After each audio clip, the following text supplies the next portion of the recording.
What we mean by co-creation in Athens and what we've done in practice was the ability to draw around the table the knowledge and the capacity of the city to solve any problem at each point in time. Drawing in the capacity needs the talent to moderate new knowledge, whether it comes from private foundations, from citizens and community groups themselves, from the business sector or other expertise.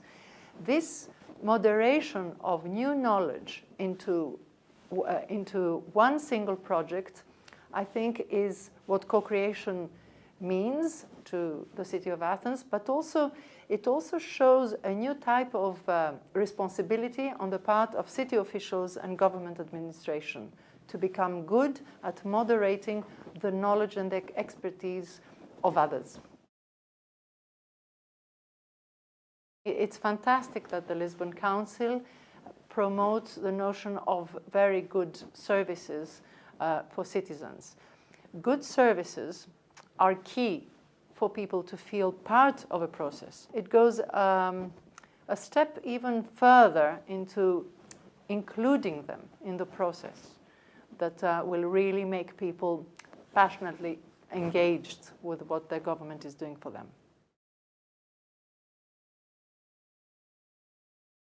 The last 6 years in the municipality of Athens were 6 years of constant experimentation in an environment that was stricken by the crisis, financial and political crisis, and refugee crisis.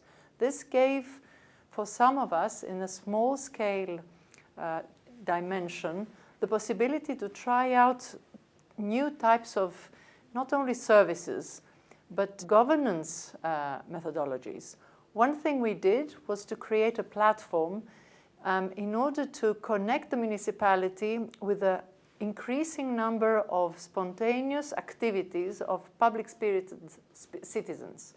Once we developed that platform, which has now more than 4,000 activities on it, we realized that municipalities around Europe had never done this in such a methodical way and systematic way.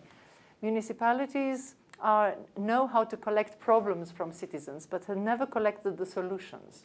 That was the basis for a new type of relationship between local government and citizens that then led to many other different projects that we co-created together.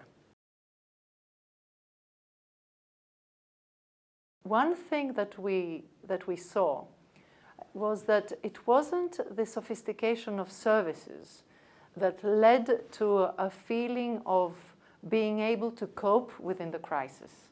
It was creating in the city a sense of belonging to the citizens, a sense of ownership of the solutions that we were coming up with them to address the new types of challenges we had to face. It is key to any new effort that is done in order to develop co-creative mechanisms, either for the digital transformation of cities or other zones of transformation. What cities of the South, crisis-stricken cities of the South, can teach to the rest of Europe is that there is a compass that says that share a feeling of belonging with the citizens. Encourage them to participate and to co-create, to keep that. I think that is the most important thing that citizens can experience in a city, and then open up to the co-creation and co-decision making that authorities ask from them. It was very important during the years of the crisis in Athens to create a feeling of belonging among its citizens, make them feel that they are part of the decision-making process. This was a more important factor to them than maybe having designed sophisticated services at that point in time. This is very important and comes at the core of citizens' expectations in a city.